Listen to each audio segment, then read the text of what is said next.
అసలు హనుమంతుడి గురించి ఈ రెండు విషయాలు మీకు తెలుసా? చాలా మంది హనుమంతుడు ఒంటరి వాడని, తనకి తోబుట్టువులు లేరని అనుకుంటారు. కానీ బ్రహ్మాండ పురాణం ప్రకారం హనుమంతుడికి 5 సోదరులు ఉన్నారు. వారి పేర్లు మతిమాన్, శృతిమాన్, కేతుమాన్, గతిమాన్, ధృతిమాన్. వీరందరూ హనుమంతుడిలా బ్రహ్మచర్యం పాటించకుండా వివాహం చేసుకున్నారు. ఇక హనుమంతుణ్ణి బజరంగ బలి అని ఎందుకు పిలుస్తామో తెలుసా?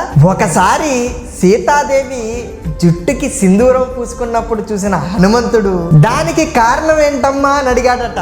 అప్పుడు సీతాదేవి రాముడు దీర్ఘాయుష్యు కోసం తాను సింధూరం పూసుకున్నట్లుగా చెప్పింది. దాంతో రాముడు కోసం హనుమంతుడు తన శరీరం మొత్తం సింధూరాన్ని పూసుకున్నాడట. అందుకే హనుమంతుడిని అప్పటి నుంచి బజరంగ బలి అని పిలుస్తారు. బజరంగ్ అంటే వర్మీలియన్ కలర్, బలి అంటే శక్తివంతుడు అని అర్థం. బజరంగ్ బలి అంటే వర్మీలియన్ కలర్ తో కలిగిన శక్తివంతుడు అని అర్థం. జై బజరంగ బలి, జై శ్రీరామ్.